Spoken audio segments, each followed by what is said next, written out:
Well,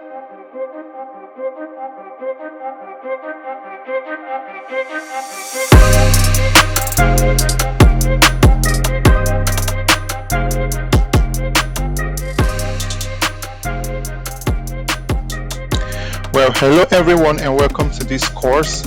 And this course would cover everything you would need to know when it comes with working with GoLang and the backend. And in this course, I will teach you everything you would need to build enterprise level applications using GoLang.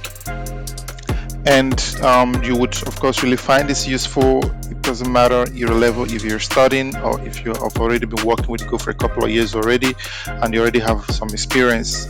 What I will do in this course is more or less share with you everything I've learned working with Go over the years, and of course working with a lot of people in different team sizes, building different kind of applications which have ranged from web applications to IoT applications to AI applications, as the case may be. And what I will try to do is more or less summarize all of this in this course and give you so that you can always have something you can reference, or also if you are starting up newly as a GoLang developer in the back end, the point would be of course to offer you something you can always come back to in the future for reference purposes, and of course as a very reliable study material. And what I have done of course is to arrange the course in chapters, and that's also definitely what you will see here. We will go through all of these topics in detail as much as possible to give you every single information I feel and think you will need. I will make sure that you have it, and this course will be structured in such a way that these different chapters, as you see here in this readme, will amount to different videos. And for each of these chapters you will always see, like we have over here, fundamentals. This would be the branch where everything we'll be covering in each of these chapters will be implemented. So what it means is if you have access to the repository, you can always check out any of these branches: fundamentals, web apps, security, techniques, as the case may be, to come back to these different topics and then of course study them and follow along if you would want to. And also what I've also done is prepared a short introduction for those of you who may or may not have had the opportunity of working with Go in their career, or who are also just starting out. So a quick rundown. So with fundamentals, basically what we'd cover here more or less would be to go through again some of the advantages and disadvantages that comes with working with Go, especially when it pertains to building web applications in the back end. And we will of course talk about how you can set up your development environment, and then I will of course attach some additional documentation that you can always read to brush up your understanding of Go until now. So the very basics as it pertains to, say, variables, data types, operators, as the case may be. And then we will of course touch up on concurrency, channels, and running async processes and jobs in Go. And this all we'll try to cover in the fundamentals. Now we also have the building block, of course, which will be the next chapter, and here we will actually just jump right in and talk about web servers, HTTP servers in Go. And we will of course cover responses and requests and all tricks that are there that you can of course use. We will cover things ranging from request validation to serialization and deserialization of data, both from the request and of course back to the user to the responses. We will cover routing. We will cover working with databases, both SQL and no SQL databases, and of course we will cover here working with ORMs and writing simple SQL, raw SQL queries. With ORM we'll touch up with working with GORM as an example, and of course we will work with SQL databases, and we'll work with Microsoft SQL Server as well as a Postgres database, and of course we will also work with a NoSQL database. And after that we'll move on to the next chapter, will be data management and security, and this is where I will try to introduce you to how you can manage security in your web application. at least from the back end. So we would cover database operations, would cover authorization and authentication, and of course discuss how you can secure apps. So we can of course talk about HTTP and HTTPS servers, talk about how you can manage certificates for security purposes. And of course, on the side of the user, on the side of authentication and authorization, we talk about session management, and under that would briefly talk about password hashing, and then of course handling of errors. And here also we would talk about prevention of some possible attacks to your web server, such as SQL injection attacks. And after that, we'd move over to techniques.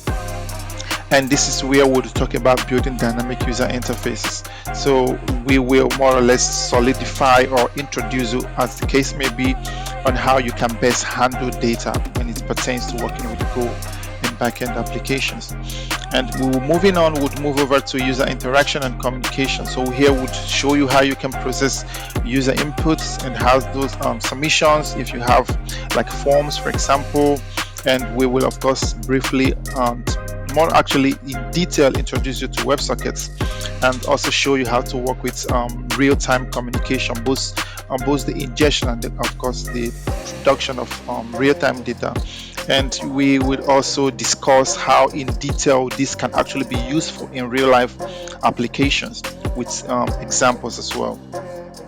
Moving on, we would move over to the development ecosystem. So we would show you how to, because if you start developing your application over time, the code base really grows and can become difficult to manage. So this is where we'll talk about how you can manage your modules and of course the dependencies as well, and we can see how you can easily and gracefully do this in Go. And after that, we'll move over to our more or less bringing it all together to have a really functioning web server. And here we would talk about concepts like middlewares, and we can show you more or less how you can of course use middlewares to intercept requests, to do some validations and things like maybe in the direction of authentication or authorization, or more or less in the direction of if you would want to do something like SQL, if you would want to do something like dependency injection, where you would want to have access to certain resources in your application depending on the endpoint the user is visiting. We will cover all of this here, and then we would of course show you how you can test. And on the testing, we'll talk about mocking as it pertains to say databases, mocking modules, and of course we would cover documentation here. And after that, we'll move over to scaling and performance optimization. So here I would show you how you can introduce concepts like caching to reduce latency of requests to your web server. And here I will also of course show you logging and monitoring. But for caching, we will work with Redis to work with caching. And after this, of course, you would have gained the knowledge as to how caching works. So if you have your users more or less as an example in different parts of the world, and if you have some users that are so far away from where your server is located, caching of course helps you to reduce the latency of the request that they make to your web server. We will go in details in each of these topics, and I'll explain everything in detail as much as possible, and in such a way that you can always of course grab something out of it in the end. And towards the end, we'll talk about advanced practices. So here would go through input validation, where you can sanitize the user input to prevent like attacks, in this case like SQL injection, for example, and where you can of course mitigate running into things like having new pointers in your application due to unhandled errors or of course invalidated requests coming in from the user. We will cover all these concepts here, which might more or less look on the not so important spectrum, but this of course when you start building enterprise applications, this becomes actually really important, because big companies value security above it all. And then in the end, I will show you some deployment strategies. So what we would do would deploy to the Azure cloud, and we can of course also deploy to other cloud platforms. And I would show you more or less everything you need to do here. And under this topic again, we would cover containerization, working with Docker. I will also introduce you to CI/CD. We can work with Go to more or less build, test, and deploy our application. And in the end, the goal would be that if you have gone through this course with us, you would have virtually everything you would need to work as an experienced GoLang backend developer. And feel free to watch this course at your own pace. If you have if certain things are not clear, of course, feel free to rewind, play at your own convenient speed. And if things are still not clear, of course, feel free to write me and leave your questions, and I will get back to you as quickly as possible. So that's more or less would be the content of our course.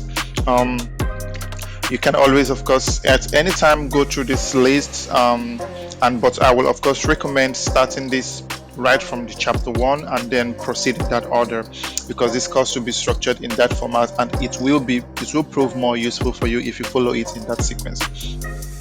And that will be it for introduction, and in the next video we will jump right in already. We'll start working with showing you more or less what it means working with building HTTP servers with Go. We can jump right into chapter 2, and I will of course start introducing you to web development with Go. In the meantime, I will also provide further reading materials in case you are new to Go, that this more or less would help you brush up your knowledge about Go until now and bring you up to speed, so you can easily and freely more or less follow this course and understand every information we're trying to pass here. So thank you for watching up until this moment, and I will see you again in the next video. And if you are new to this channel, of course, go ahead and subscribe and smash that notification bell, and you will always be notified when we publish a new video. But of course, I will always encourage you to follow this course through to the end, and you will never regret you did. Until next time, have a lovely evening, and bye bye.